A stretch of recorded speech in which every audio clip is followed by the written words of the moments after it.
So, let me begin by asking you, if you hear the word diabetes, what do you think about? It scares me to death. Really? Yes. When I was a little girl, I watched my grandmother take that little tube and get urine from my grandfather, and she would shake it over that flame, and if it was a certain color, you know, he had to take more diabetic medicine or something. So it's always been prevalent in my mind. Okay, that's really going back a long time. Yes, it is. Yeah. A lot of people remember that using urine, but test strips. So yes. Go on. You remember even further back Yes. than that. And so diabetes has been in your family. Yes. Just your grandpa, or? That's the only one that I know of. Okay. Do you worry about getting diabetes yourself? Absolutely. About 2.5 years ago, I went to the doctor and my blood sugar was up. And, you know, he said, I understand there's no such thing as pre-diabetes. You know, I've been doing a little bit of research on it. You either got it or you don't, you know. So, but anyhow, I decided instead of, he says, you can do this one of two ways. You can diet and exercise, or you can keep on and go the diabetic treatment route. So I decided to do it the other way. Mm-hmm. So I lost 25 pounds by eating the right foods, and I exercise 6 days a week. And now everything's perfect. So it works. Oh, absolutely it works. So we could say that you prevented. Right. I've had no high blood sugar, no anything since then. I totally changed my diet. I took most of the fat out. I took sugar, bread. I ate wheat whole grain bread with no sugar in it. And I'm used to all that now. And anything, I had my very first tomato sandwich. You know how you don't understand this, but the Southerners do. You just treat yourself with your very first bacon and lettuce and tomato sandwich when they get here on white bread. So I tried it, and I thought I'm going to eat one just to say I did it, you know, just to satisfy my hunger for it. I could not eat the bread. It was so sweet that I had to take all of that off of there, including the bacon, and put it on my regular whole wheat bread. It would just taste like I was eating pure sugar. That's what it tastes like. So what gave you the ability to stick with it? I'm a retired teacher of 37 and a half years. Excuse me. And I'm a retired teacher from 37 and a half years, and you have the ability to do anything if you do that. So I just decided that that's what I wanted to do. Mm-hmm. And I didn't do it, you know, at starving and things like that. I did it like 3 or 4 pounds at a time, increased the exercise a little bit at the time, and now it's just a way of life. Mm-hmm. You know, I can't go to sleep at night if I don't exercise. And I do exercise at night. I go to the gym at night. How long have you been doing this now? Well, I have been walking for about 6 years, but not just strolling, you know, walking at the park and looking at stuff like this. I've been doing this real strenuous exercise for almost 3 years now. And I love it. I just love it. Well, and that's what a wonderful testimony that is, especially for those who are not so enthusiastic about even trying. Well, if you could see the way it changes your life, I mean, I feel so much better. People look at me and say, "Are you sick? What's happened to you?" I said, "No, I'm finally well." Mm-hmm. You know, so it's a way of my life if I don't do it. And my life is real busy even being retired, because I am a city alderperson, and so that's just constant. And it's constant food put in front of you and everything. So I just had to guard myself.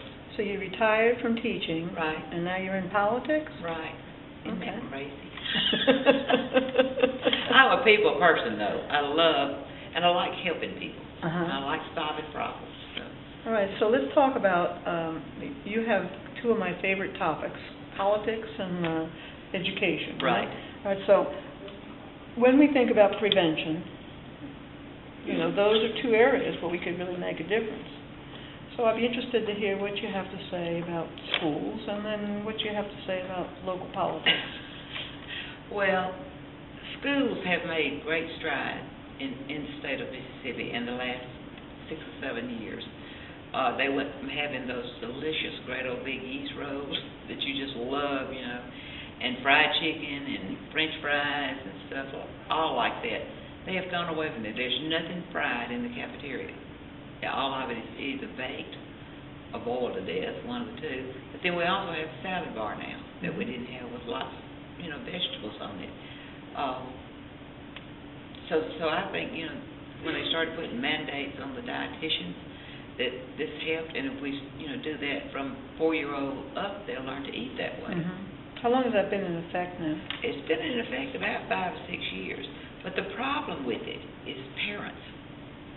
Because the children will come to school, we took Coke machines, candy machines, and all that out. Mm-hmm. But children will come to school with their backpacks stuffed full of chips, candy bars, Kool-Aid, mm-hmm. and all those little drinks just about like that. Mm-hmm. And instead of eating the meal, that's what they eat. Mm-hmm.